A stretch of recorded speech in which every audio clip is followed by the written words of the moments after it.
Hi everyone, this is Mohammad Jad Hashmi and welcome to your favorite सा channel physics bye जाद हाशमी।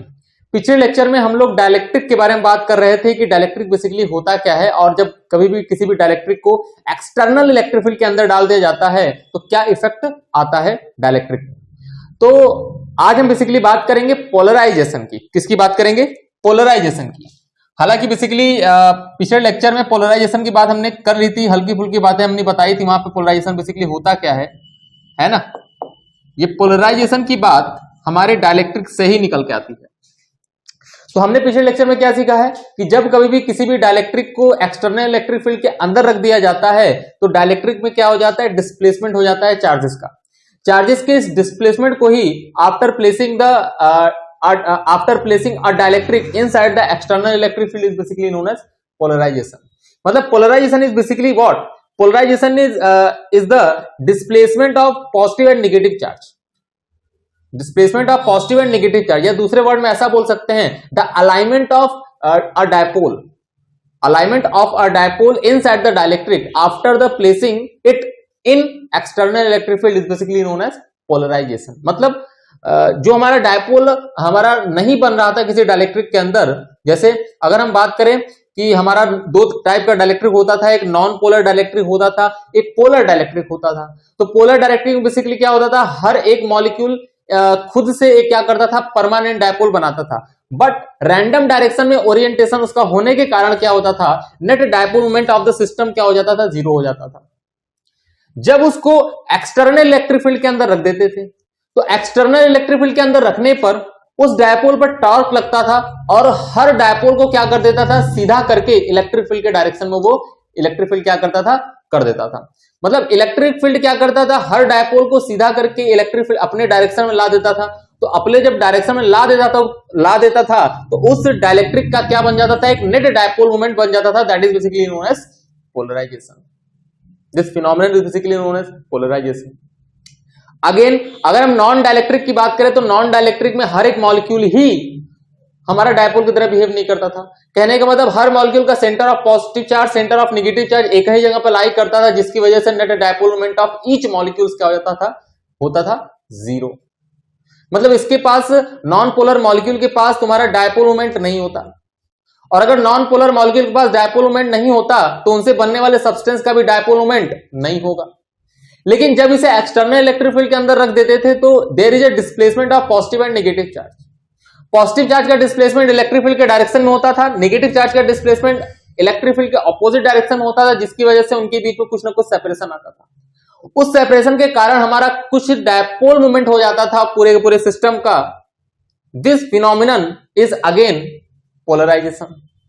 तो polarization क्या है, जो मैंने पिछले लेक्चर में मैंने समझाया था डायलेक्ट्रिक में, वो पूरा का पूरा प्रोसेस ही क्या कहलाता है, पोलराइजेशन कहलाता है। तो हम एक लाइन में इसको लिखेंगे, the alignment of dipole moment, the alignment of dipole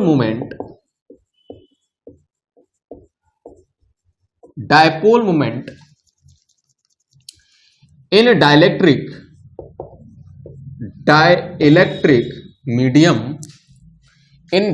medium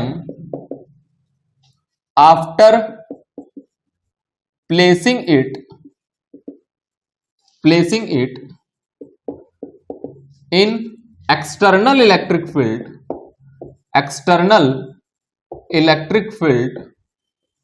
is known as polarization। तो पोलराइजेशन बेसिकली है कि एक प्रोसेस है जिस प्रोसेस में ये काम होता है ना, डायपोल बनता है।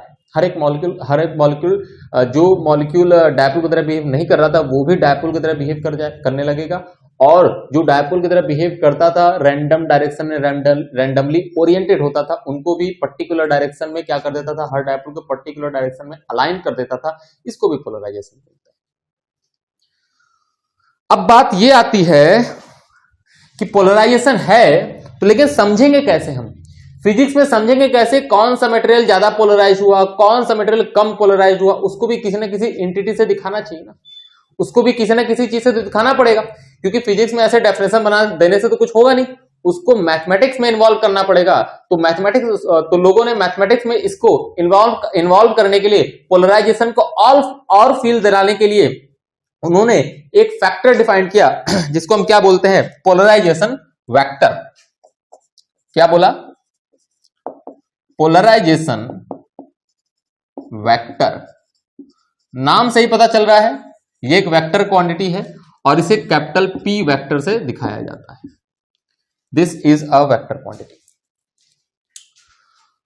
अब इसको समझते बेसिकली है क्या। बहुत अच्छे से अगर आप देखें, इस नाम को खाली फील करें कि मान लेते हैं हमारा कोई डाइलेक्ट्रिक है, ये हमारा कोई डाइलेक्ट्रिक है, और मान लेते हैं नॉन पोलर डाइलेक्ट्रिक है जिसका positive centre of positive charge, centre of negative charge हर एक मॉलिक्यूल का क्या कर रहा है, कोइंसाइड कर रहा है। तो इसका मतलब हर एक मॉलिक्यूल का कोई डायपोल मोमेंट नहीं होगा। लेकिन जैसे ही इलेक्ट्रिक फील्ड लगाएंगे तो there is a local displacement of positive and negative charge. मतलब जो पॉजिटिव चार्ज फोर्स लगेगा फील्ड के डायरेक्शन में, नेगेटिव चार्ज पर फोर्स फील्ड के अपोजिट डायरेक्शन में हर एक मॉलिक्यूल में। तो पॉजिटिव और नेगेटिव क्या हो जाएगा, डिस्प्लेस हो जाएगा, इस तरीके से डायपोल बन जाएगा। इस तरीके से डायपोल बन जाएगा, minus plus minus plus minus plus minus, इस तरीके से डायपोल बन जाएगा। एक और नंबर दो,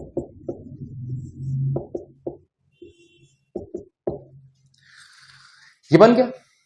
आप सोच के देखो मैंने कितने डायपोल्स बनाए हैं इसके अंदर, 3 3 6 3 9 3 12, मैं 15 भी बना सकता था। हाँ, ऑब्वियस सी बात है। जितना ज्यादा इलेक्ट्रिक फील्ड होगा उतना अच्छा डायपोल बनेगा, क्योंकि जितना ज्यादा इलेक्ट्रिक फील्ड होगा उतना ज्यादा सेपरेशन होगा। ज्यादा पॉजिटिव नेगेटिव चार्ज क्या होंगे, दूर जाएंगे। ज्यादा पॉजिटिव चार्ज नेगेटिव चार्ज दूर जाएंगे, अच्छे तरीके से पोलराइज्ड होगा। तो हम क्या बोल रहे हैं यार, कि जितना ज्यादा इलेक्ट्रिक फील्ड होगा उतना ज्यादा क्या होगा, इस डाइलेक्ट्रिक मीडियम का पोलराइजेशन होगा, है ना। मतलब polarization is directly linked with electric field. कौन सा इलेक्ट्रिक फील्ड, बाहर जो मैंने लगाया है। कौन सा इलेक्ट्रिक फील्ड, बाहर जो मैंने लगाया है। ये फॉर्मूले में आता भी है, जब मैं फॉर्मूला इसको बनाऊंगा तो फॉर्मूले में आएगा भी, अभी दिखाऊंगा मैं। तो यहां से आपको एक थोड़ा सा ये फील हुआ कि जितना ज्यादा इलेक्ट्रिक फील्ड लगाएंगे उतना अच्छा डायपोल, उतना ज्यादा डायपोल, उतना अच्छा डायपोल इस मीडियम के अंदर बनेगा। और अगर जितना ज्यादा डायपोल बनेगा हम बोलेंगे भाई साहब हमारा डाइलेक्ट्रिक क्या हो चुका है, पोलराइज हो चुका है। तो इसका मतलब ये समझ में आ रहा है थोड़ा बहुत कि हाँ सर, आपका जो पोलराइजेशन वेक्टर है, ये पोलराइजेशन वेक्टर क्या है, इलेक्ट्रिक फील्ड के डायरेक्टली प्रोपोर्शनल है। मतलब polarization vector is the factor, polarization vector is the factor which gives us the idea about polarization of dielectric, जो हमें आइडिया देता है कि हमारा डाइलेक्ट्रिक कितना ज्यादा पोलराइज्ड हो चुका है। अच्छा, तो इसका मतलब सर ये आप ये भी कहना चाह रहे हैं कि डाइलेक्ट्रिक के अंदर जितना ज्यादा डायपोल मोमेंट बनेगा उतना ज्यादा पोलराइजेशन होगा। यस, ऑब्वियस सी बात है। जितना ज्यादा पोलराइजेशन हुआ है इसका मतलब क्या है, उतना ज्यादा डायपोल मोमेंट बना है। जितना ज्यादा पोलराइजेशन होगा उतना ज्यादा इसके अंदर डायपोल मोमेंट बनेगा, और जितना ज्यादा डायपोल मोमेंट बनेगा, तो इसीलिए इसको डिफाइन कैसे किया गया है कि polarization vector is defined as the induced dipole moment inside the dielectric per unit volume. किताब में ऐसे लिखा जाता है। अभी इसे इलेक्ट्रिक फील्ड से भी लिंक करूंगा, अभी इलेक्ट्रिक फील्ड से लिंक नहीं किया। अभी मैंने अंदर की बात बताई कि जितना ज्यादा डायपोल बन जाएगा उतना ज्यादा पोलराइजेशन हुआ है। इसका मतलब polarization is also linked with dipole moment. तो polarization induced dipole moment inside the dielectric, ये जो बना है induced dipole moment per unit volume is basically known as polarization vector. तो एक नई चीज आई, और जब कभी भी नई चीज आएगा तो इसका यूनिट देखेंगे तो इसका यूनिट कितना हो जाएगा। यूनिट की अगर हम बात करें तो इसका कितना होता है, कूलम मीटर, और नीचे वाले का कितना होगा, मीटर क्यूब। वॉल्यूम है, मीटर क्यूब मीटर से कट जाएगा, क्या बचेगा, मीटर स्क्वायर। तो इसका यूनिट क्या बना, कूलम पर मीटर स्क्वायर। और अब अगर इसके डायरेक्शन के बारे में बात करें तो डायरेक्शन आपको साफ साफ दिख रहा है, जो डायरेक्शन इंड्यूस्ड डायपोल मोमेंट का होगा वही डायरेक्शन किसका होगा, पोलराइजेशन वेक्टर का होगा, है ना। तो ये बात हो गई डायरेक्शन की, और किसकी हो गई, उसके यूनिट की। इसका एक मैं आपको स्केलर फॉर्म दिखाता हूं। स्केलर फॉर्म क्या होगा, बहुत अच्छे से अगर आप देखें तो क्या लिखेंगे, पोलराइजेशन वेक्टर P बराबर इंड्यूस्ड डायपोल मोमेंट अपॉन में वॉल्यूम। अब इंड्यूस्ड डायपोल मोमेंट कैसे लिखे सर? और देखो हर एक मॉलिक्यूल का डायपोल मोमेंट निकाल दो और सीधा सीधा ऐड कर दो, इंड्यूस्ड डायपोल मोमेंट आ जाएगा आपका। उसमें कौन सी खास बात है? क्या आ जाएगा? इंड्यूस्ड डायपोल मोमेंट आ जाएगा। देखो ध्यान से, मान लेते हैं हमारे पास ये एक डाइलेक्ट्रिक मटेरियल जिसमें एक ही इस तरीके से डायपोल बन रहा है, थोड़ा सा आसान करने के लिए, है ना, जिसपे ये पॉजिटिव, ये negative, positive negative, positive negative, positive negative, ये सेपरेशन कितना है इसका, ये सेपरेशन डी ले लेते हैं और इसका सरफेस एरिया कितना ले लेते हैं, ये वाला ऐसे होगा ना डाइलेक्ट्रिक क्यूबॉइड टाइप का, ये वाला सरफेस एरिया आपका ए हो जाएगा। इसी सरफेस पे ही पॉजिटिव इफेक्टिवली चार्ज आएगा और दूसरे वाले सरफेस पे नेगेटिवली इफेक्टिव चार्ज आएगा। तो इसका वॉल्यूम तो ए इंटू डी हो जाएगा। लेकिन डायपोल मोमेंट की अगर हम बात करें, डायपोल मोमेंट किधर होगा? नेगेटिव से पॉजिटिव की तरफ होगा डायपोल मोमेंट। तो नेट डायपोल मोमेंट बराबर क्या होगा उस वाले सरफेस का पॉजिटिव चार्ज और इस वाले सरफेस का नेगेटिव चार्ज। अगर नेट डायपोल मोमेंट निकाल रहे हैं तो एक का निकालेंगे तो सिर्फ इसका लिखेंगे, क्यू इंटू में ये जो सेपरेशन है इसका जो भी चार्ज होगा। लेकिन जब नेट डायपोल मोमेंट लिखेंगे तो क्या लिखेंगे? Total charge on the surface, ये लिखेंगे total charge on the surface Q dash, है ना, इनटू में डी सेपरेशन, और वॉल्यूम कितना लिखेंगे? ए इंटू में डी। ध्यान से देखो डी डी चला गया तो क्या बचा? क्यू डैश अपॉन में एरिया। अब क्यू डैश क्या है? यही टोटल चार्ज, ये पूरा का पूरा टोटल चार्ज आपका क्या है? क्यू डैश है। इंड्यूस्ड चार्ज कह लो चाहे पोलराइजेशन चार्ज कर लो, तो क्या मैं ऐसे भी लिख सकता हूं क्या? Sigma dash surface charge density. तो बहुत अच्छे से अगर आप ध्यान से देखो तो P बराबर किसके हो गया? सिग्मा डैश के हो गया। मतलब polarization vector is equal to the bound surface charge density. कौन सा सरफेस चार्ज डेंसिटी? ये बाउंड सरफेस चार्ज डेंसिटी। दो टाइप के सरफेस चार्ज डेंसिटी होती है, पिछली बार में समझाया था, है ना, पिछले लेक्चर में मैंने समझाया था कि एक फ्री सरफेस चार्ज डेंसिटी होता है और एक क्या होता है? बाउंड सरफेस चार्ज डेंसिटी होता है। डाइलेक्ट्रिक के अंदर जो चार्जेस होंगे सरफेस पे आएंगे वो बाउंड चार्जेस होंगे, तो उनकी वजह से जो चार्ज पर यूनिट एरिया बनेगा उसको बोलेंगे बाउंड सरफेस चार्ज डेंसिटी। और फ्री चार्ज की वजह से जो सरफेस पे आते हैं, फ्री चार्ज की वजह से जो हमारा चार्ज पर यूनिट एरिया होता है उसको हम क्या बोलते हैं? Free surface charge density. लेकिन ये चार्ज कौन सा है? ये चार्ज आपका बाउंड चार्ज है, तो हम बोलेंगे बाउंड सरफेस चार्ज डेंसिटी, जो सरफेस पे आता है डाइलेक्ट्रिक के।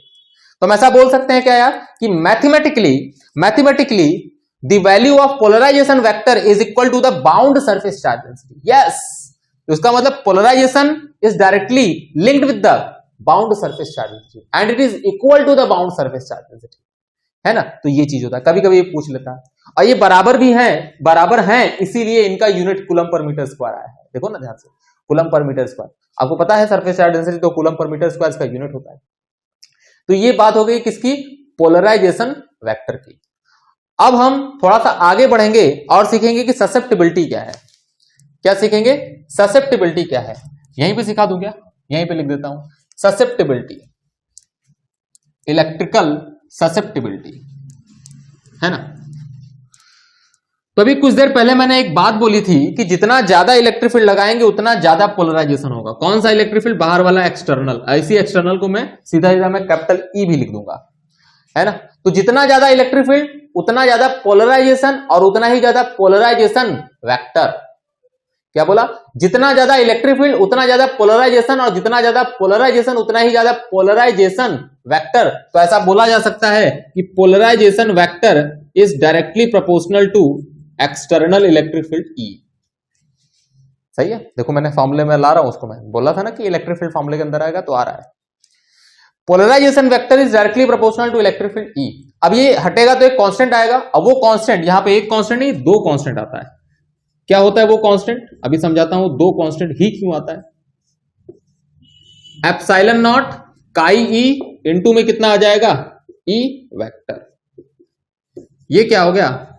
This is the formula for या expression of polarization vector with electric field, and this is the expression of polarization vector with induced dipole moment, and this is the value of polarization vector in scalar form with bound surface charge density। याद रखना इसे कभी vector नहीं लगा सकते। क्यों vector नहीं लगा सकते? क्योंकि सरफेस चार्ज डेंसिटी आप बराबर कर रहे हो ना, ये स्केलर होता है, ये वेक्टर नहीं होता है। तो यहाँ वेक्टर, ऐसे वेक्टर नहीं लगा सकते। और अगर वेक्टर भी लगा दोगे तो इंड्यूस्ड डायपोल मोमेंट यहाँ पे डी वेक्टर लिखना पड़ेगा। अगर ऊपर वेक्टर है तो नीचे डी से काट नहीं सकते, इसलिए मैंने चालाकी से वहां बोला था कि स्केलर फॉर्म लिख रहा हूं मैं, है ना। ध्यान रखिएगा कहां पे क्या यूज हो रहा है। अब ये पी वेक्टर बराबर एप्सिलॉन नॉट, इसको बोलते हैं काई। क्या बोला मैंने? काई। ऐसे बनाते हैं एक्स टाइप और सबस्क्रिप्ट में ई लगाते हैं, इसको बोलते हैं काई। और इसी का नाम क्या है? Electrical susceptibility. Electrical susceptibility, susceptibility ये एक नया क्वांटिटी है किसी डाइलेक्ट्रिक के लिए। ये क्या करता है सर? तो what is this electrical susceptibility? हमारा बेसिकली है क्या? Electrical susceptibility gives us the idea about कि how fast is polarization inside the dielectric. मतलब अगर हम इलेक्ट्रिक फील्ड लगाते हैं तो इलेक्ट्रिक फील्ड लगाने पे कितना तेजी से हमारा कोई डाइलेक्ट्रिक पोलराइज हो जाता है, that idea gives us by the electrical susceptibility. तो इलेक्ट्रिकल ससेप्टिबिलिटी क्या देता है? ये आइडिया देता है कौन सा डाइलेक्ट्रिक बहुत ज्यादा अच्छा है, कौन तेजी से हमारा क्या करेगा, पोलराइज होगा। हो सकता है मान लेते दो मटेरियल है हमारे पास, दो मटेरियल है ना, एक की ससेप्टिबिलिटी है मान लो सपोज 10 और एक की ससेप्टिबिलिटी है 2, तो 10 वाली जो ससेप्टिबिलिटी है, 10 वाला जो मटेरियल है ना, वो तेजी से पोलराइज होगा अगर हम इलेक्ट्रिक फील्ड लगाएंगे, लेकिन 2 वाला तेजी से नहीं होगा, 2 वाला तेजी से नहीं होगा। तो electrical susceptibility is the factor which gives us the idea about the how fast is polarization inside the dielectric after placing the dielectric in external electric field. समझ गए बात? ये आपका क्या होता है, काई ई। अच्छा सर दोनों क्यों लाए, दो है ना?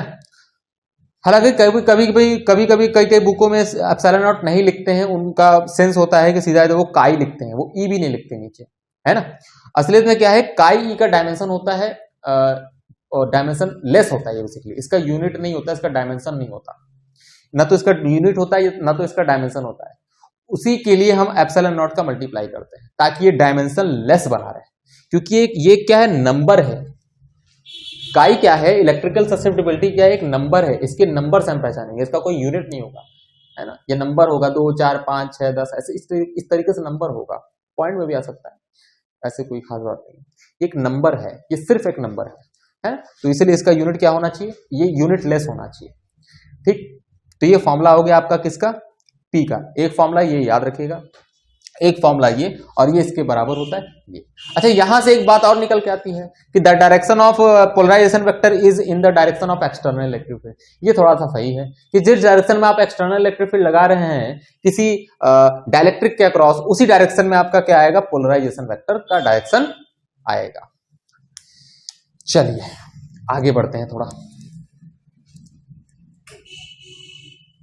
सा आगे बढ़ते हैं। अगला हेडिंग डालेंगे, क्या डालेंगे, कुछ तो डालेंगे हेडिंग, हाँ वो हेडिंग क्या डालेंगे उसकी बातें करेंगे।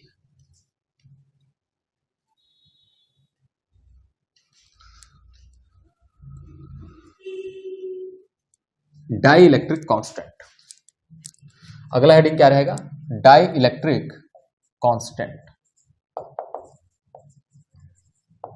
Dielectric constant.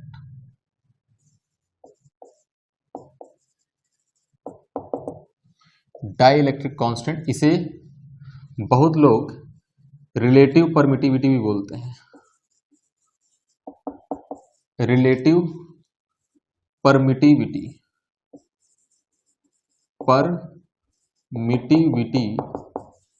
Of medium. चलो इतना बहुत है ना। तो इसे दिखाएंगे कैसे, इसे दिखाते हैं बहुत लोग के से और बहुत लोग एप्सिलॉन आर से, कोई दिक्कत वाली बात नहीं है। जो आपने इलेक्ट्रोस्टैटिक्स में पढ़ा है ना आपने, relative permittivity of medium, permittivity of free space, relative permittivity, वही चीज है, लेकिन ये रिलेटिव परमिटिविटी है, परमिटिविटी ऑफ फ्री स्पेस नहीं है, याद रखना। एप्सिलॉन नॉट नहीं है, ये एप्सिलॉन आर है।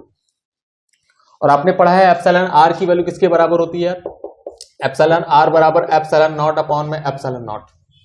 It is the ratio of permittivity of medium,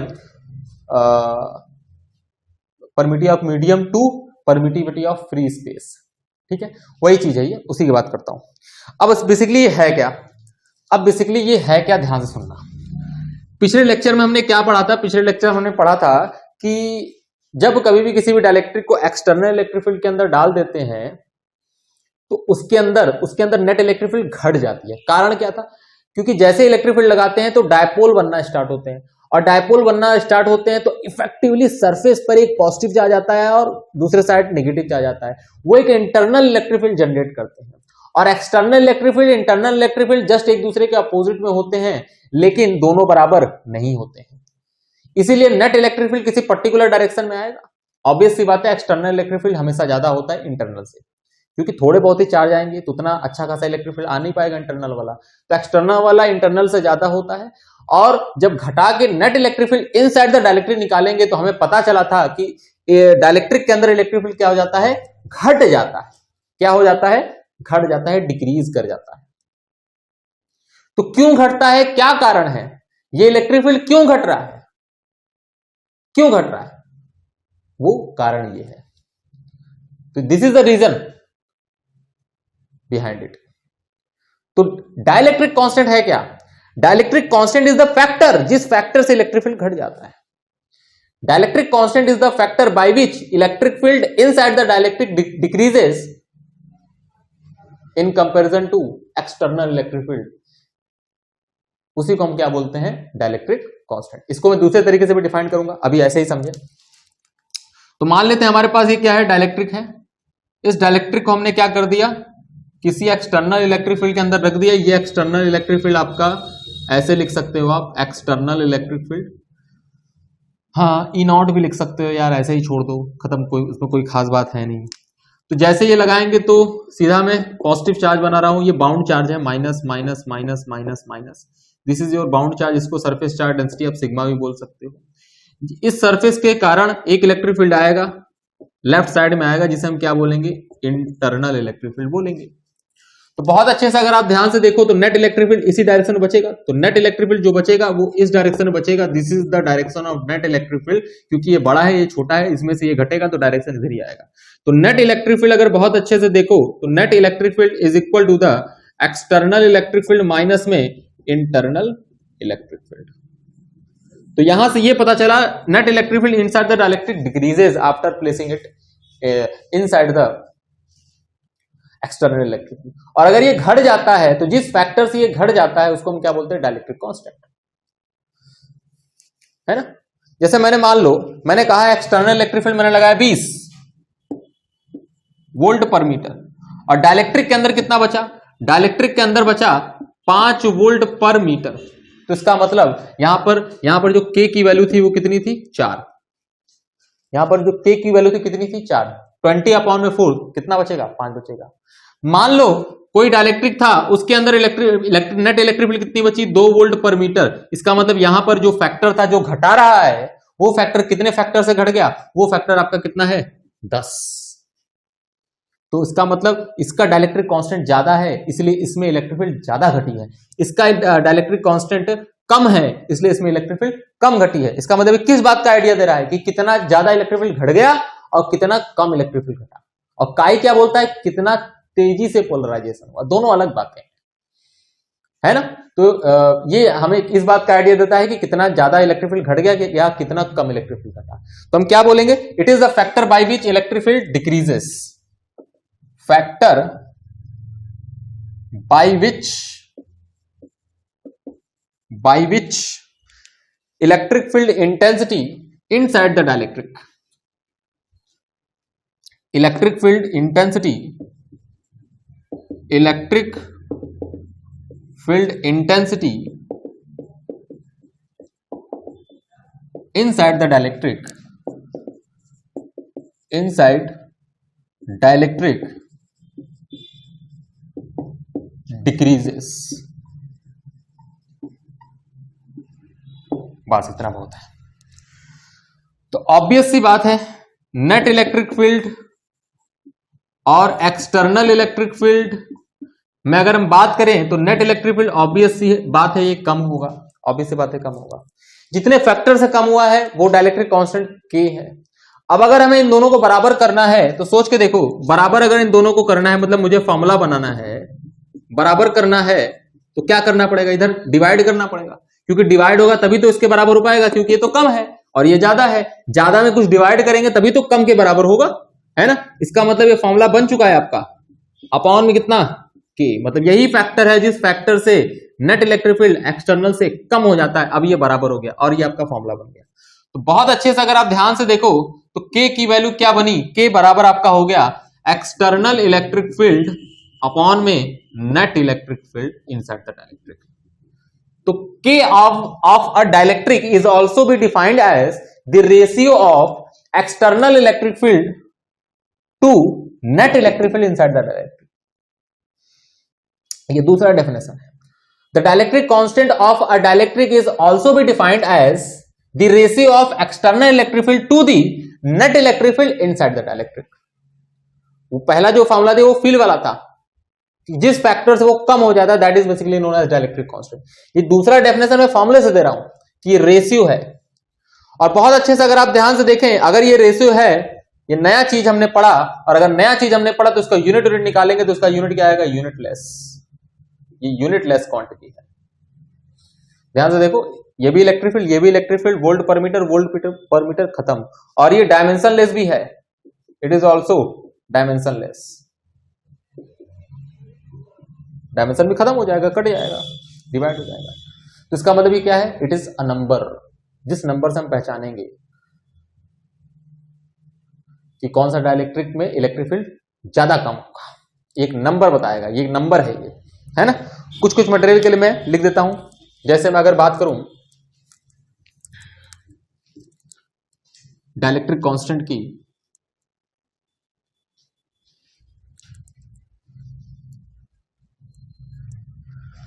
dielectric constant की अगर मैं बात करूं थोड़ा सा, किसकी? प्योर कंडक्टर और प्योर इंसुलेटर. हालांकि ऐसा कोई चीज होता तो नहीं है, लेकिन ऐसे लिख रहे हैं.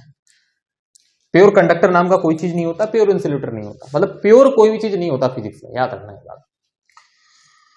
अब अगर मैं बात करूं कि बताओ क्या होगा, तो थोड़ा सा इस फॉर्मूले को ऐसे लिखो ना तो ज्यादा समझ में आएगा. नेट इलेक्ट्रिक फील्ड बराबर एक्सटर्नल बाई के.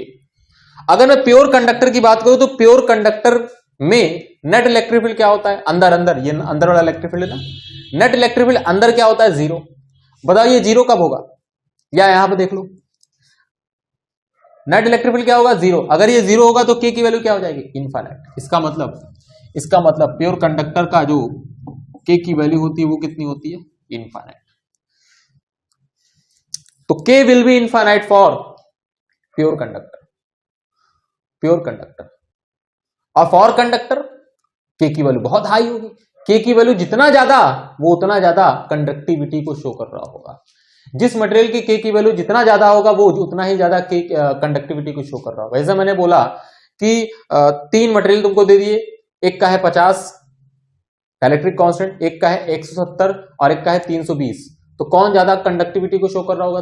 320 वाला, है ना. जो ज्यादा इनफाइनाइट के पास होगा, जिसकी के की वैल्यू जितना ज्यादा होगा वो उतना ही ज्यादा कंडक्टर होगा. तो के बराबर क्या हो गया? इनफाइनाइट. कोई एग्जांपल?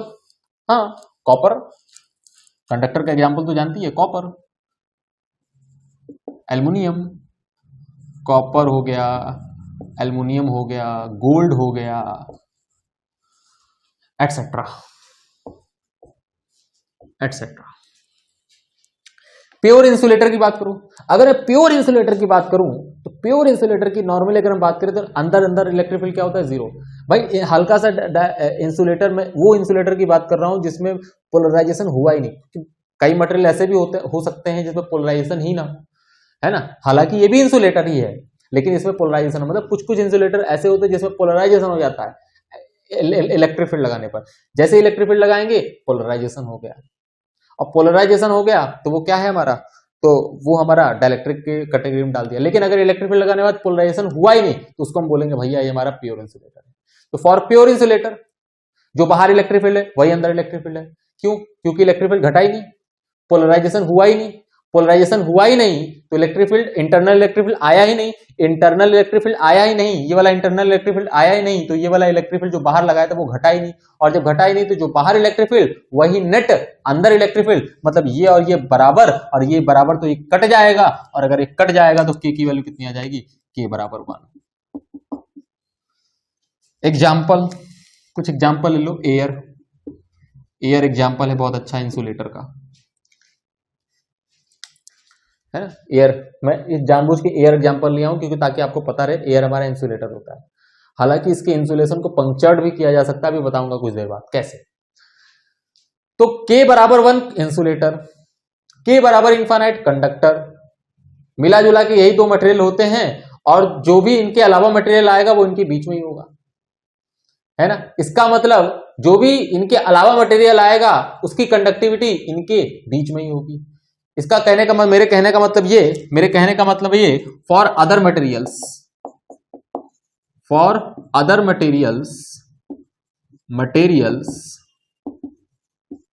के की जो वैल्यू होगी वो 1 और इन्फानाइट के बीच में होगी, 1 से ज्यादा होगा और इन्फानाइट से कम होगा। मैंने देखो इक्वल नहीं लगाया क्योंकि प्योर कंडक्टर प्योर इंसुलेटर का नाम मतलब कि नाम तो कोई चीज नहीं होता है ना, और इसलिए इक्वल नहीं लगाएंगे। दूसरी चीज कि जब कभी भी तुमको मिलेगा डाइलेक्ट्रिक, तो डाइलेक्ट्रिक का हमेशा वैल्यू 1 और इन्फिनिटी के बीच में ही होगा, मतलब K की वैल्यू 1 से कम नहीं हो सकता। एक बात यहां से एक और चीज पता चल रही है, हालांकि प्लाज्मा का होता है, प्लाज्मा एक ऐसा मटेरियल है जिसकी K की वैल्यू 1 से कम होती है, वो निगेटिव में होती है, निगेटिव में मतलब जिस मटेरियल का डाइलेक्ट्रिक कांस्टेंट तुम्हारा क्या होगा, निगेटिव होगा, उसको हम प्लाज्मा बोलते हैं। लेकिन हमारे सिलेबस में है नहीं, उसको पढ़े उड़ेंगे नहीं, है ना, उसको पढ़ना नहीं है, बस ऐसे ही नॉलेज के लिए बता दिया कि प्लाज्मा की K की वैल्यू कितनी होती है, माइनस में होती है। वो अलग चीज अलग जगह पे चलेंगे, हम लोग क्या पढ़ रहे हैं, इलेक्ट्रोस्टैटिक्स पढ़ रहे हैं, उसकी बात करेंगे सिर्फ। तो ये बेसिकली होगा। वाटर की अगर हम बात करें, वाटर का K फॉर वाटर का K होता है K बराबर 81, और माइका का कितना होता है, माइका का आपका होता है 6 आई थिंक, अगर मुझे याद हो तो देख लेना। इसका वाटर का मैं कंफर्म हूं 81 होता है। तो कुछ कुछ चीजें हैं यार जो आपको याद होना चाहिए डाइलेक्ट्रिक कांस्टेंट के पर्सपेक्टिव से। ठीक है, आगे बढ़ते हैं थोड़ा। ये हो गया आपका डाइलेक्ट्रिक कांस्टेंट की डाइलेक्ट्रिक कांस्टेंट होता क्या है ना।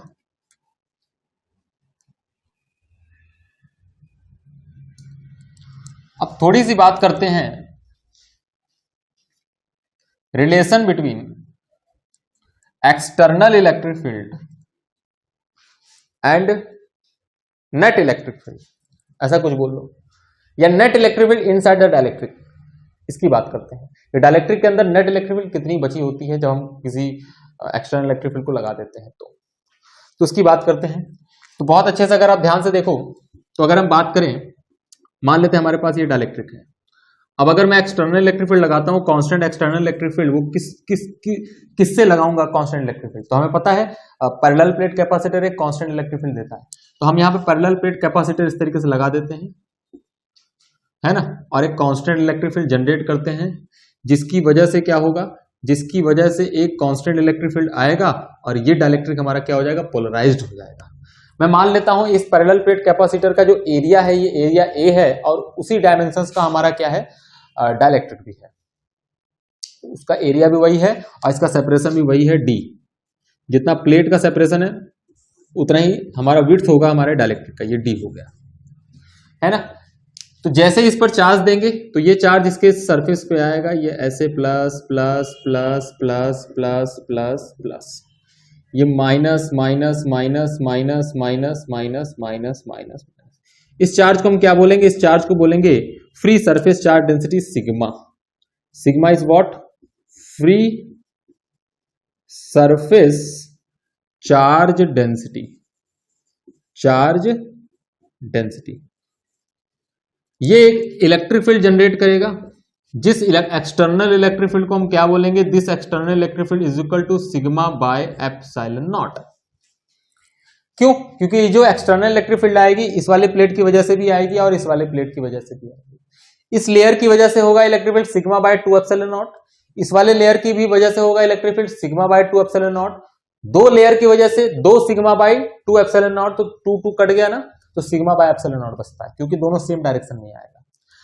इस इलेक्ट्रिक फील्ड की वजह से डाइलेक्ट्रिक के सरफेस पे इस तरीके से negative negative negative negative negative negative negative charge, यहां पर positive positive positive positive positive positive charge, और इसको हम क्या बोलेंगे, इस वाले चार्ज को बोलेंगे सिग्मा डैश, और डैश हमेशा जो यूज करूंगा मैं, डैश फॉर बाउंड के लिए यूज करूंगा, बाउंड चार्ज के लिए, है ना। इसको क्या बोलेंगे, bound surface charge density, bound surface charge density, ये बाउंड सरफेस चार्ज डेंसिटी। तो ये वाला भी इलेक्ट्रिक फील्ड जनरेट करेगा, जिसको हम क्या बोलेंगे, इंटरनल इलेक्ट्रिक फील्ड। ये इंटरनल इलेक्ट्रिक फील्ड किधर होगा, अंदर की तरफ होगा, from plus two minus. This internal electric field is again sigma dash by epsilon not. इस वाले लेयर की वजह से sigma dash by 2 epsilon not, इस वाले लेयर की वजह से sigma dash by 2 epsilon not, और दोनों का डायरेक्शन लेफ्ट में होगा, प्लस से दूर माइनस के पास। तो कितना हो जाएगा, 2 sigma dash by 2 epsilon naught, 2 cut जाएगा, sigma dash by epsilon naught. अब अगर बहुत अच्छे से देखो तो मैं क्या बोलूंगा, मैं बोलूंगा नेट इलेक्ट्रिक फील्ड बताओ। तो net electric field is equal to कितना हो जाएगा, net electric field is equal to external electric field minus में internal electric field. External electric field minus में कितना, इंटरनल इलेक्ट्रिक फील्ड। अच्छा, ये इंटरनल इलेक्ट्रिक फील्ड हो गया अंदर वाला। अब वो क्या हो गया, नेट इलेक्ट्रिक फील्ड। ये क्या होगा, एक्सटर्नल इलेक्ट्रिक फील्ड। अब हमें पता है कि नेट इलेक्ट्रिक फील्ड जो होगा वो नेट इलेक्ट्रिक फील्ड क्या होता है, net electric field is equal to external by K. लिख सकते हैं net electric field is equal to external by K. तो यहां लिख सकते हैं external by K is equal to external minus में ई इंटरनल। ई इंटरनल वाला इधर आ जाएगा, तो ये इंटरनल इलेक्ट्रिक फील्ड और ये एक्सटर्नल इलेक्ट्रिक फील्ड कॉमन हो जाएगा, ये उधर जाकर कितना बचेगा, 1 माइनस 1 बाई के। This is the relation between internal electric field and external electric field in terms of के भी इसमें आ रहा है, 1 माइनस 1 बाई के। अब जो यहां पे internal electric field external electric field है, इसकी जगह पे ये वैल्यू रख दो, तो सिग्मा के फॉर्म में आंसर आ जाएगा। आता है, कई बार एग्जाम में आता है ना। तो हम क्या लिखेंगे यहां पर, sigma dash by epsilon naught बराबर sigma by epsilon naught 1 minus 1 by K. Epsilon naught cut गया, तो सिग्मा डैश बराबर कितना आ जाएगा, sigma into 1 minus 1 by K. तो this is the relation between bound surface charge density and surface charge density. Sigma dash बराबर sigma into 1 minus के। अगर डायमेंशन सेम है हमारे प्लेट के एरिया का और हमारे डाइलेक्ट्रिक के एरिया का, हम तो क्या लिख सकते हैं यार, सिग्मा डैश बराबर चार्ज अपॉन एरिया। तो सिग्मा डैश बराबर चार्ज अपॉन एरिया, लेकिन मेक श्योर कि कौन सा चार्ज होगा, ये bound charge, Q dash upon में एरिया ए बराबर ये free surface charge, sorry free charge होगा Q by A, 1 minus 1 by K, area cut गया। तो बहुत अच्छे से अगर आप ध्यान से देखो तो इसकी वैल्यू कितनी हो जाएगी, क्यू डैश बराबर क्यू इंटू 1 माइनस 1 बाई के, 1 माइनस 1 बाई के। ये भी रिलेशन आपने देखा होगा जरूर बुकों में। This is the relation between bound charge and free charge in terms of dielectric constant के। तो ये भी आपसे पूछा जा सकता है एग्जाम में, ये भी पूछा जा सकता है, ये भी पूछा जा सकता है, तीनों पूछा जा सकता है। ये तो हो गया कि इस तरीके से ये चीजें हो गई। लेकिन मैं अगर निकालना चाहूं कि नेट इलेक्ट्रिक फील्ड की वैल्यू क्या होगी, तो नेट इलेक्ट्रिक फील्ड को हम क्या लिख सकते हैं, तो सीधा सीधा लिख सकते हैं नेट इलेक्ट्रिक फील्ड। अगर मैं आपसे पूछा जाए, चौथा रिजल्ट लिख रहा हूं, ये पहला रिजल्ट काम में आएगा, ये दूसरा रिजल्ट काम में आएगा, ये तीसरा रिजल्ट काम में आएगा, चौथा रिजल्ट डायरेक्ट काम में आएगा, जिसकी वैल्यू में क्या लिख रहा हूं, net electric field inside the dielectric is equal to कितना आएगा, एक्सटर्नल इलेक्ट्रिक फील्ड बाई में के। एक्सटर्नल इलेक्ट्रिक फील्ड कितना है, sigma by epsilon not into में के। सिग्मा बाई एप्सिलॉन नॉट, ये तो एक्सटर्नल इलेक्ट्रिक फील्ड है, बाई में क्या कर दिया मैंने के। तो ये क्या आ गया, net electric field inside the dielectric. अब बहुत अच्छे से अगर आप ध्यान से देखो तो सिग्मा बराबर कितना हो जाएगा, सिग्मा बराबर K epsilon naught net electric field inside the dielectric. K epsilon naught net electric field inside the dielectric, है ना। और इसी को बोलते हैं डिस्प्लेसमेंट वेक्टर। इसी को हम क्या बोलते हैं, displacement vector. This will equal to capital D, आपके बुकों में दिया हुआ है। इसको हम लोग क्या बोलते हैं, डिस्प्लेसमेंट वेक्टर। अभी और समझाते हैं इसको, डिस्प्लेसमेंट वेक्टर है क्या, हेडिंग डलवा के समझाते हैं। इसी को बोलते हैं हम लोग डिस्प्लेसमेंट वेक्टर। जैसे आपका पोलराइजेशन वेक्टर होता था and that polarisation vector is linked with bound surface charge density P बराबर सिग्मा डैश। उसी तरीके से यहां भी एक वेक्टर डिफाइन करना है और वो वेक्टर क्या है, displacement vector, and this displacement vector is directly equal to free surface charge density. मतलब मैं ये कहना चाह रहा हूं, ऐसे समझना बहुत आसान है कि पोलराइजेशन वेक्टर जो है वो सिग्मा डैश के बराबर हो गया, तो सिग्मा भी तो किसी न किसी वेक्टर के बराबर होना चाहिए, मतलब किसी न किसी फिजिकल क्वांटिटी के बराबर होना चाहिए। जिस तरीके से ये बराबर हो गया है तो हाँ होता है ना, free surface charge density is equal to displacement vector, जिसे हम क्या बोलते हैं, डी। और इसकी जो वैल्यू होती है, इसकी वैल्यू के एप्सिलॉन नॉट ई के बराबर होती है, ये आपको याद रखना है। इसकी जो वैल्यू होती है के एप्सिलॉन नॉट ई के बराबर होता है, ये आपको याद रखना है ना। ये बेसिकली एनसीईआरटी में दिया हुआ है ब्लू बॉक्स के अंदर, कि बहुत ज्यादा इंपॉर्टेंट नहीं है एग्जाम के पॉइंट ऑफ व्यू से, लेकिन आपको याद रखना है क्या है। नीट उट में कभी ना कभी क्वेश्चन पूछ ही दिया जाएगा और पूछ ही दिया जाता है, पूछा जाता है ना, कभी कभी आ सकता है, क्योंकि एनसीईआरटी में हमारे दिया हुआ है। अब ध्यान से देखना, रिलेशन बिटवीन पूछा जाता है, relation between dielectric constant and susceptibility, electrical susceptibility. तो क्या लिख रहा हूं मैं, रिलेशन बिटवीन, अगला हेडिंग क्या रहेगा, relation between dielectric constant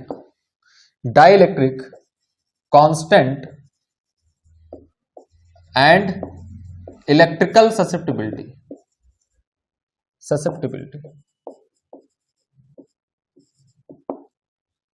बिलिटी।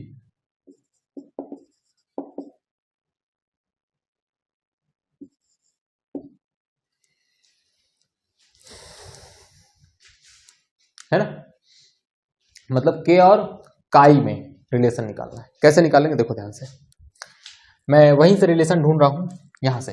We know that net electric field is equal to the external electric field minus में इंटरनल इलेक्ट्रिक, है ना।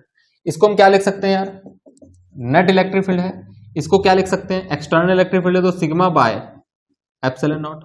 इसको क्या लिख सकते हैं, sigma dash by epsilon naught. ऐसे लिखा जा सकता है ना, एक्सटर्नल इलेक्ट्रिक फील्ड और इंटरनल इलेक्ट्रिक फील्ड को इस तरीके से लिखा जा सकता है, sigma by epsilon naught minus में sigma dash by epsilon naught. Epsilon naught इधर से कॉमन करके उधर ऊपर खींच दो, तो बहुत अच्छे से अगर आप ध्यान से देखो तो इधर चला गया, इधर जब जाएगा तो कितना हो जाएगा, एप्सिलॉन नॉट इनटू में नेट इलेक्ट्रिक फील्ड बराबर सिग्मा माइनस में कितना हो गया, सिग्मा डैश। और हम क्या जानते हैं, हम जानते हैं सिग्मा डैश की वैल्यू पी के बराबर होती है और सिग्मा की वैल्यू डी के बराबर होती है, उठा के यहां डाल दो। तो बहुत अच्छे से अगर आप ध्यान से देखो तो epsilon naught net electric field, sigma की वैल्यू डिस्प्लेसमेंट वेक्टर डी के बराबर और इसकी वैल्यू पी के बराबर, तो डी माइनस पी बराबर epsilon naught net electric field. देख रहिएगा तुरंत आंसर आएगा अभी खटाक से। किताबों में भी रिलेशन डायरेक्ट दिया हुआ है, वही मैं समझाने की कोशिश कर रहा हूं कि कैसे दिया हुआ है। तो यहां पर डी की वैल्यू जो आई है वो डी बराबर इतना आया है, तो डी बराबर कितना हो गया, डी बराबर आपके पास आ गया P plus epsilon naught net electric field inside the dielectric. अभी हमने पढ़ा है डी बराबर कितना होता है, क्या पढ़ा है, डी बराबर K epsilon naught net electric field. अब पी बराबर क्या होता है, पी की जो वैल्यू होती है वो हमने क्या पढ़ा था, एप्सिलॉन नॉट काई ई नेट इलेक्ट्रिक फील्ड, और प्लस में कितना, एप्सिलॉन नॉट ये net electric field. Net electric field निकाल के कॉमन क्या कर दो, काट दो। नेट इलेक्ट्रिक फील्ड निकाल के कॉमन क्या कर दो, काट दो। और जैसे नेट इलेक्ट्रिक फील्ड निकाल के कॉमन करके काट दोगे तो हमारे पास क्या बचने वाला है, के एप्सिलॉन नॉट बराबर एप्सिलॉन नॉट कॉमन हो गया काई ई प्लस में 1, एप्सिलॉन नॉट चला जाएगा तो के बराबर कितना आ जाएगा, काई ई प्लस में कितना 1, और काई ई की वैल्यू कितनी आ जाएगी, के minus 1। This is the relation between काई ई एंड के। तो अगर मैं बोलूं बताओ वाटर का कितना होगा, तो वाटर का एक घटा देना, मतलब अगर आप डाइलेक्ट्रिक कांस्टेंट जानते होंगे, इलेक्ट्रिकल ससेप्टिबिलिटी हर मटेरियल का आप बता सकते हैं। देखो ध्यान से, इसका भी कोई यूनिट नहीं होता है तो इसका भी कोई यूनिट नहीं है, है ना? नहीं है ना? नहीं होगा, डायमेंशन भी नहीं होगा, यूनिट भी नहीं होगा। तो ये बेसिकली आपका क्या है, रिलेशन है इन दोनों के बीच में। तो डिस्प्लेसमेंट वेक्टर, पोलराइजेशन वेक्टर, ये एक चीज और है जिसे हम लोग क्या बोलते हैं, डाइलेक्ट्रिक स्ट्रेंथ। तो अगला हेडिंग डालेंगे आप लोग, डाइलेक्ट्रिक स्ट्रेंथ। ठीक है, अगला हेडिंग डालिए, मैं मिटाता हूं। चलिए डाइलेक्ट्रिक स्ट्रेंथ की बात करते हैं। छोटे छोटे टर्म्स हैं जिसे याद रखना है। डाइलेक्ट्रिक स्ट्रेंथ, देखिए डाइलेक्ट्रिक पोलराइजेशन अलग है, डाइलेक्ट्रिक कांस्टेंट अलग है, डाइलेक्ट्रिक स्ट्रेंथ अलग है, तीनों अलग चीजें हैं। ये है क्या, इसको समझिएगा ध्यान से, सोच के देखो। मान लो कोई हमारे पास डाइलेक्ट्रिक है, इलेक्ट्रिक फील्ड लगाया एक्सटर्नल, है ना, इलेक्ट्रिक फील्ड लगाया एक्सटर्नल। इस एक्सटर्नल इलेक्ट्रिक फील्ड की वजह से इसमें डायपोल्स आ गए, प्लस और माइनस। इस एक्सटर्नल इलेक्ट्रिक फील्ड की वजह से क्या आ गया, डायपोल आ गया, प्लस माइनस। सोच के देखो, ये इलेक्ट्रिक फील्ड बेसिकली इस पॉजिटिव चार्ज पे क्या कर रहा होगा, फोर्स लगा रहा होगा, और इस नेगेटिव चार्ज पे क्या लगा रहा होगा, फोर्स लगा रहा होगा, लेकिन अपोजिट डायरेक्शन में। इस पर भी फोर्स लग रहा होगा और इस पर भी फोर्स लग रहा होगा, जिसकी वैल्यू Q इंटू ई के बराबर होगी और Q इंटू ई के बराबर होगी। लेकिन अगर हर एक डायपोल पे नेट फोर्स की अगर मैं बात करूं तो जीरो हो गया, और हर डाइलेक्ट्रिक के सरफेस पे बात करूं तो नेट फोर्स जीरो हो गया, क्योंकि जितना फोर्स लेफ्ट में लग रहा है उतना फोर्स राइट में लग रहा है ना। लेकिन सोच के देखो कि फोर्स तो लग रहा है, इक्वल फोर्सेस दोनों जस्ट अपोजिट डायरेक्शन में लग रहे हैं, क्या इस डाइलेक्ट्रिक को कोई फर्क नहीं पड़ रहा होगा क्या? तो आंसर है फर्क पड़ रहा होगा। भले ही नेट फोर्स जीरो है लेकिन इसके अंदर टेंशन होगा। जैसे मैं बोलूं कि मेरे इस वाले हाथ को पकड़ के 10 न्यूटन से खींचो और इस वाले हाथ को पकड़ के 10 न्यूटन से खींचो, तो दोनों लड़के पकड़ के 10 न्यूटन से खींच रहे हैं, क्या मेरे हाथ में दर्द नहीं होगा? यहां जोड़ों में कोई दर्द नहीं होगा? ऑब्वियस सी बात है, 10 न्यूटन भले ही लग रहा है, नेट फोर्स हमारे ऊपर जीरो है, लेकिन उस फोर्स का हमारे ऊपर इफेक्ट पड़ेगा। उसी तरीके से हर एक फोर्स का इसके डाइलेक्ट्रिक पर, इसके अंदर मॉलिक्यूल्स पर इफेक्ट पड़ेगा। भले ही नेट फोर्स जीरो है लेकिन इफेक्ट जरूर पड़ेगा। सोच के देखो, 10 न्यूटन अभी एक लड़का लगाया, कहा सर नेट फोर्स जीरो है, कुछ देर बाद उसने 50-50 लगा दिया, तो अभी भी नेट फोर्स जीरो है। उसने कहा सर 100 लगा दूं क्या, 100 भी लगा दिया। अब सोचो, सोच के देखो, इधर से भी 100 लगा देगा, इधर से भी 100 लगा देगा, बताओ मेरा हाथ रहेगा या उखड़ जाएगा? उखड़ जाएगा, टूट जाएगा, उखड़ जाएगा, टूट जाएगा, ज्वाइंट यहां से टूट जाएगा, क्योंकि 100 न्यूटन। तो लड़का कहेगा सर मैंने तो नेट फोर्स जीरो लगाया था, आपके पर नेट फोर्स तो जीरो था लेकिन फिर भी आपका हाथ उखड़ गया। अरे भाई साहब, आपने भले ही नेट फोर्स जीरो लगाया था लेकिन एक इंडिविजुअल हाथ पे तो फोर्स था ना, इंडिविजुअल बॉडी के एक इंडिविजुअल पार्ट पे तो फोर्स था, और अगर इंडिविजुअल पार्ट पे अगर फोर्स था तो उस बॉडी का सत्यानाश हो जाएगा। तो ये खत्म हो गया हमारा। तो अब अगर बहुत अच्छे से देखो, तो अगर मैं बोलूं यहां पर कि if you increase the electric field, अगर हम इलेक्ट्रिक फील्ड बढ़ाएंगे तो जैसे जैसे इलेक्ट्रिक फील्ड बढ़ाएंगे तो यहां आपको दिख रहा है वैसे वैसे आपका फोर्स बढ़ता जाएगा। इलेक्ट्रिक फील्ड बढ़ाते जाओगे फोर्स बढ़ता जाएगा, फील्ड बढ़ाते जाओगे फोर्स बढ़ता जाएगा, फोर्स बढ़ता जाएगा, बढ़ता जाएगा, बढ़ता जाएगा, बढ़ता जाएगा। एक कंडीशन ऐसा आएगा कि ये डाइलेक्ट्रिक बीच से टूट जाएगा, और जैसे ही डाइलेक्ट्रिक बीच से टूट जाएगा तो हम बोलेंगे ये क्या है, ब्रेक डाउन हो रहा है। ये क्या हो रहा है, ब्रेक डाउन हो रहा है। ठीक, इसी को बोलते हैं हम लोग डाइलेक्ट्रिक ब्रेकडाउन बेसिकली बोलते हैं। तो यहां पे बात यह आई कि अगर हम इलेक्ट्रिक फील्ड की वैल्यू बढ़ाते जाएंगे, एक कंडीशन ऐसा आएगा कि फोर्स की वैल्यू बहुत मैक्सिमम हो जाएगी, और उस मैक्सिमम फोर्स की वजह से ये हमारा डायपोल क्या हो जाएगा, टूट जाएगा, जिसमें पॉजिटिव चार्ज अलग हो जाएंगे और नेगेटिव चार्ज अलग हो जाएंगे। This is basically known as break down of dielectric. और जिस मैक्सिमम इलेक्ट्रिक फील्ड के बाद ये हो रहा है, that maximum electric field is basically known as dielectric strength. मतलब डाइलेक्ट्रिक स्ट्रेंथ क्या है, ये नंबर नहीं है, ये एक इलेक्ट्रिक फील्ड है। लेकिन कौन सी इलेक्ट्रिक फील्ड है, मैक्सिमम इलेक्ट्रिक फील्ड है। कौन सी electric field, maximum electric field. तो हम क्या बोलेंगे, it is the maximum electric field applied across the dielectric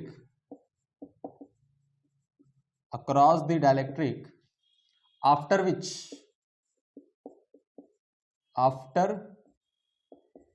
which dielectric get breakdown. Dielectric get breakdown.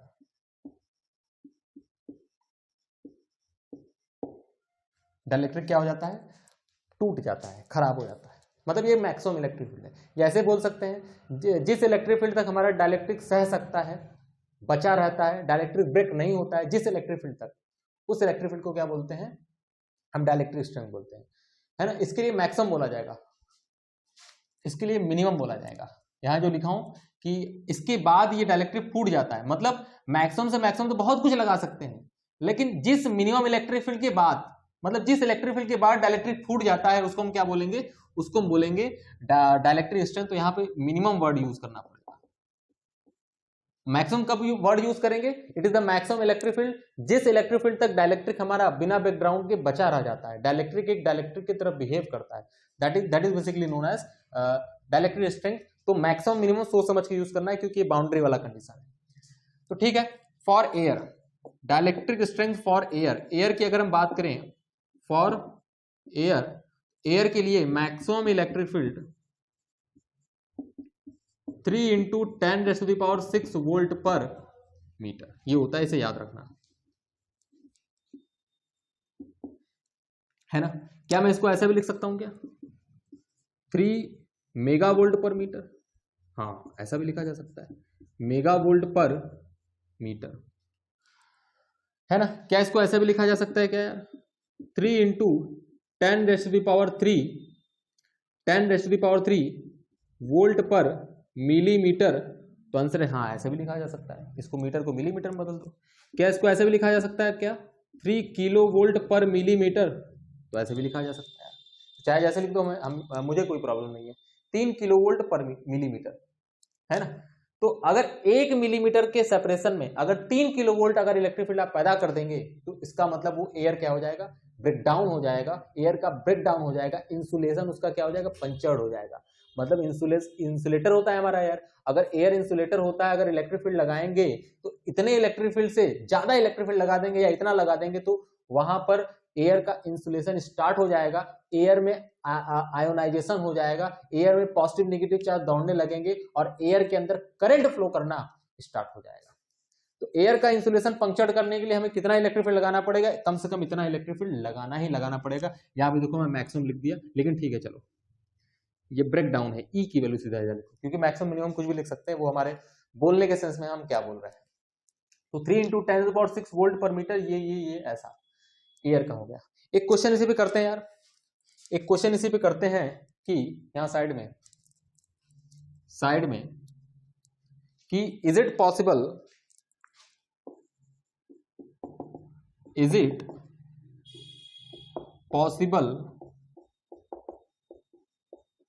To charge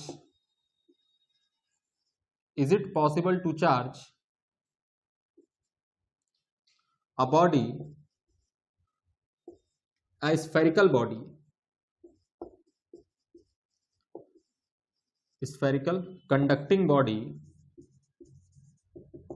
conducting body of radius 1 meter,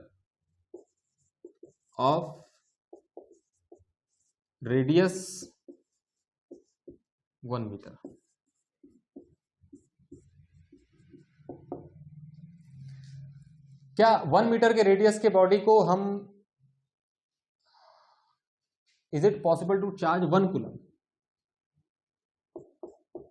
a spherical body? क्या किसी 1 metre के radius की body को हम 1 कूलम चार्ज दे सकते हैं? ये question है आपका। तो बहुत अच्छे से अगर आप देखो तो आओ देख लेते हैं। चलो इलेक्ट्रिक फील्ड निकालते हैं। मान लेते हैं 1 कूलम चार्ज दिया है, और अगर 1 कूलम चार्ज दिया है तो मैक्सिमम इलेक्ट्रिक फील्ड निकालते हैं, उसके कहां पर होता है? सरफेस पे होता है। मैक्सिमम से मैक्सिमम इलेक्ट्रिक फील्ड कहां होता है? सरफेस पे होता है। तो अगर मैंने चार्ज दिया इस बॉडी को कितना कूलम, 1 कूलम, तो 1 कूलम अगर चार्ज दे देंगे इस बॉडी को तो इसके सरफेस पे जो इलेक्ट्रिक फील्ड आएगा वो इलेक्ट्रिक फील्ड की वैल्यू कितनी हो जाएगी, के कैपिटल क्यू स्मॉल क्यू है, स्मॉल क्यू अपॉन में कितना हो जाएगा, आर स्क्वायर। बहुत अच्छे से देखो तो ये इलेक्ट्रिक फील्ड की वैल्यू कितनी आ जाएगी, 9 इंटू 10⁻⁹ इंटू 1 अपॉन में 1 का whole square and this is equal to 9 into 10⁻⁹ volt per metre. अगर मैं 1 मीटर रेडियस के स्फेरिकल बॉडी के ऊपर 1 कूलम चार्ज दे देता हूं तो इलेक्ट्रिक फील्ड की वैल्यू कितनी होनी चाहिए, उसकी वजह से इलेक्ट्रिक फील्ड की वैल्यू कितनी होगी, 9 इंटू 10⁻⁹। क्या यह 3 इंटू 10⁻⁶ से ज्यादा है, तो आंसर है यस, 3 इंटू 10⁻⁶ से क्या है, ज्यादा है। और ये क्या होता है, ब्रेक डाउन, ये डाइलेक्ट्रिक स्ट्रेंथ होता है एयर का, मतलब मैक्सिमम से मैक्सिमम कितना इलेक्ट्रिक फील्ड झेल सकती है, इतना। ये तो बहुत ज्यादा है, और अगर ये ज्यादा है इसका मतलब क्या कि 1 कूलम चार्ज ये नहीं ले पाएगा, 1 कूलम चार्ज ये नहीं ले पाएगा, है ना। मैक्सिमम से मैक्सिमम कितना चार्ज ले पाएगा, तो मैक्सिमम से मैक्सिमम 1 मीटर का रेडियस, अगर आपसे ऐसे ही क्वेश्चन पूछ दे कि मैक्सिमम से मैक्सिमम कितना चार्ज हो सकता है हमारे 1 मीटर के रेडियस के स्फेरिकल बॉडी पर, तो यहां पे क्या लिखेंगे, ब्रेक डाउन स्ट्रेंथ। मतलब मैक्सिमम से मैक्सिमम उतना ही चार्ज होना चाहिए जिसके कारण जो इलेक्ट्रिक फील्ड प्रोड्यूस हो वो एयर को आयोनाइज न करे। तो यहां पर 3 इंटू 10⁻⁶ रख देना, 9 इंटू 10⁹, रेडियस की वैल्यू 1 मीटर, क्यू की वैल्यू आ जाएगी। चलो देख भी लेते हैं मैक्सिमम से मैक्सिमम कितना चार्ज हो सकता है। अगर मैक्सिमम से मैक्सिमम चार्ज पूछे आपसे कि किसी स्फेरिकल बॉडी पे मैक्सिमम से मैक्सिमम कितना चार्ज हो सकता है, तो हम क्या लिखेंगे, हम लिखेंगे इलेक्ट्रिक फील्ड की जगह पे 3 into 10⁻⁶ and this is equal to 9 into 10⁹, Q की वैल्यू निकालना है अपॉन में 1 का होल स्क्वायर। बहुत अच्छे से अगर आप देखें ध्यान से तो क्यू की वैल्यू आपके पास आ जाएगी 3 त्रिक का 9, 1 अपॉन में 3 और इंटू 10⁻⁴ कितना है 3। इसको क्या लिख सकते हैं यार, इसको लिख सकते हैं 3 1/3 है ना, ये ऊपर चला जाएगा, ये ऊपर जाएगा 10/3 कर दो, 10⁻⁻⁴ कर दो, क्लियर है इतना। और इसको जब लिखेंगे तो इसको कितना लिखेंगे, इसको लिखेंगे 3.33 इंटू 10⁻⁻⁴ और Q की वैल्यू लगभग कितनी आ गई, लगभग आ जाएगा 333 माइक्रोकूलम। कितना, 333 माइक्रोकूलम। मतलब 1 मीटर रेडियस के स्फेरिकल कंडक्टिंग बॉडी पर हमारा मैक्सिमम से मैक्सिमम कितना चार्ज हो सकता है, 333 माइक्रोकूलम, मतलब लगभग 350 माइक्रोकूलम मान सकते हो। 350 माइक्रोकूलम हमारा लगभग चार्ज होगा, इससे ज्यादा चार्ज नहीं होगा।